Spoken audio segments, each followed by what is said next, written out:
Okay, so this is chapter 1, section 3, and we're going to go into a little bit more detail on functions in this section.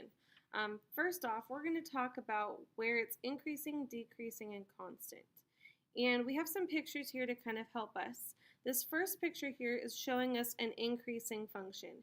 As I move from left to right, my function, my x values are increasing and my y values are increasing.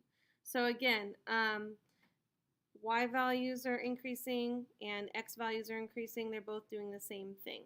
Okay, so this is increasing. And I have another example here where we have a function that is decreasing. So now my y values are going down as my x values are increasing. So as we move from left to right, x values increasing, my y values are decreasing. And then this last one is a constant function. As my x values increase as I move from left to right, my function stays exactly the same. It's constant. Okay. And so let's look at some examples here.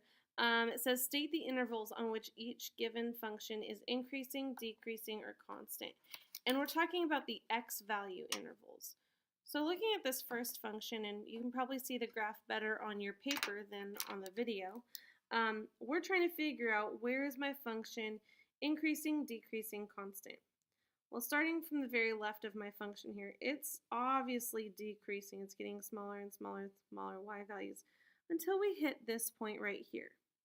And that looks to be about 1.5. So we'll say from negative infinity to 1.5. We'll always use parentheses when we're talking about increasing, decreasing, or constant. It's decreasing.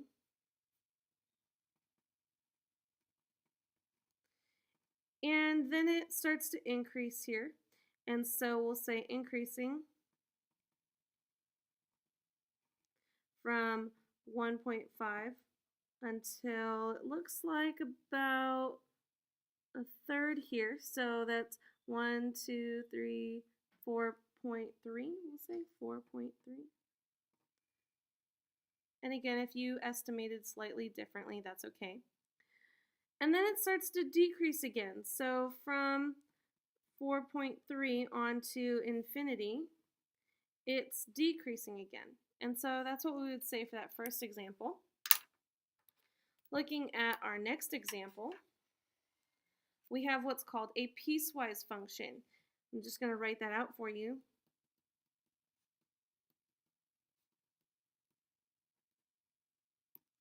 Okay.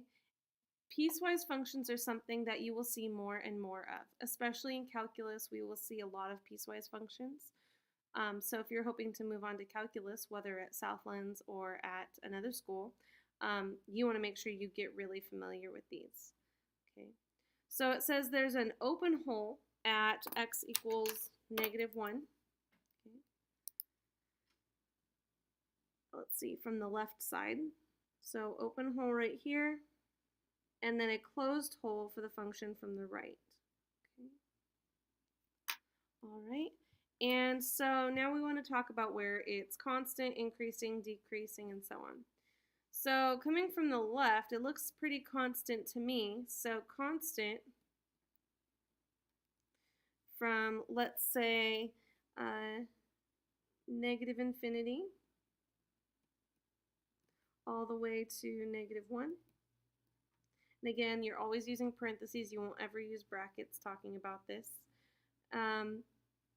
And then from negative 1 to 0, it looks like it's decreasing.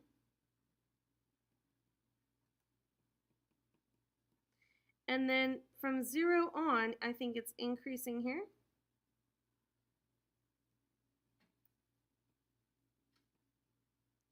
And so we have a little bit of each one of those. Okay? And so that's the end of that example. I'm going to go ahead and flip the page now. And we want to talk about minimums and maximums.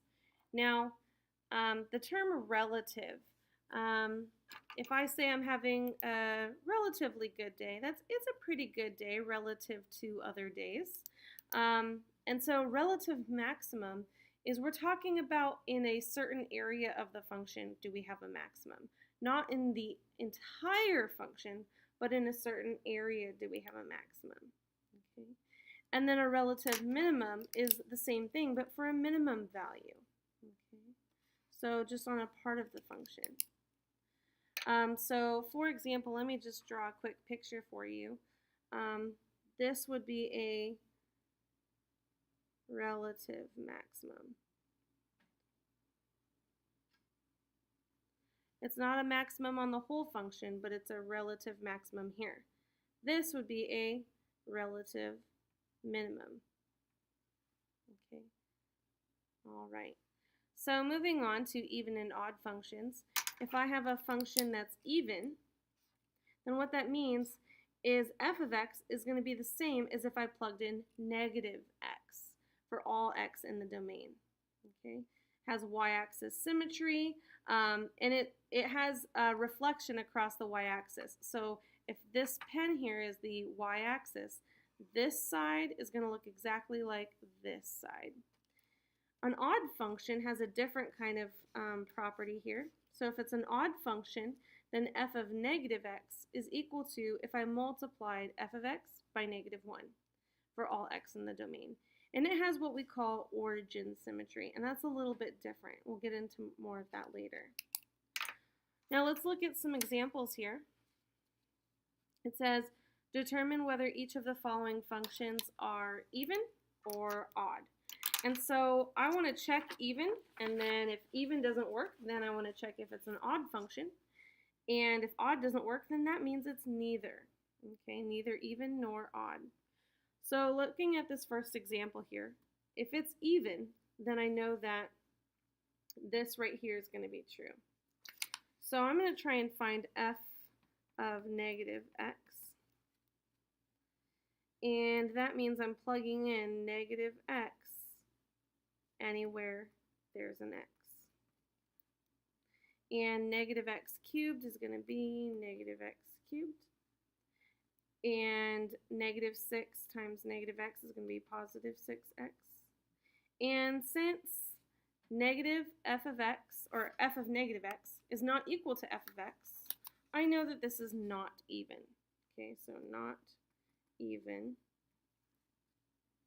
Let's try if it's odd. So let's find negative f of x. Well, that's just negative 1 times x cubed minus 6x. And when I get that, I get negative x cubed plus 6x. And now I'm noticing that these two are equal. And what that means is if f of negative x is equal to negative f of x, that means it's an odd function. So from this, I can tell that this function is an odd function. Okay. Let's look at the second one here. So I have g of x is equal to x to the fourth minus 2x squared. So let's first look at f of negative x. And that's going to be negative x to the fourth power minus 2 negative x squared. And negative x to the fourth power is equal to x to the fourth. And negative x squared is x squared and negative 2. And so what that means is that this is equal to, or I should have that be g, is equal to g of x. And so since these two are equal, that tells me that this is an even function.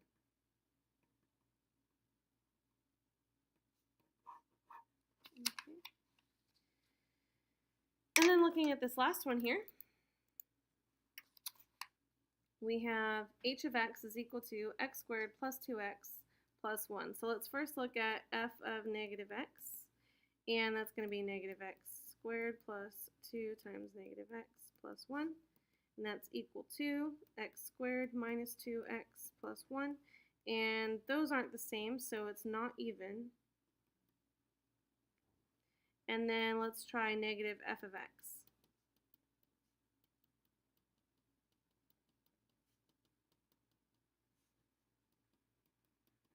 And since these two are not the same, then we know it's not odd, so it's neither. It's not even and it's not odd. Okay. Now I said piecewise functions are going to be really important, and that's very, very true here. So we're going to practice an example of graphing piecewise functions.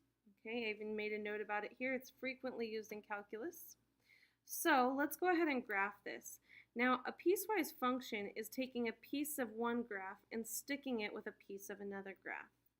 So where x is greater than 1, not greater than or equal to, but greater than 1, we have the constant function 4.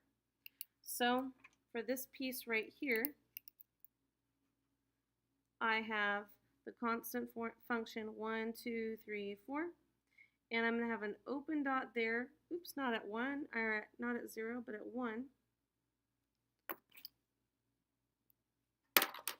And then what we're going to do is just draw that constant function. Open dot there because it's not defined there. Constant function where x is greater. Now for our other function, we have x plus 2. So I have a y-intercept of 2. And my slope is 1, so up 1 over 1, and I have a closed dot there because it is defined at 1 there. So closed dot here, and then I can continue drawing my function, and I can continue going, and I can just draw that straight line now. And there is our piecewise function. And that is the end of section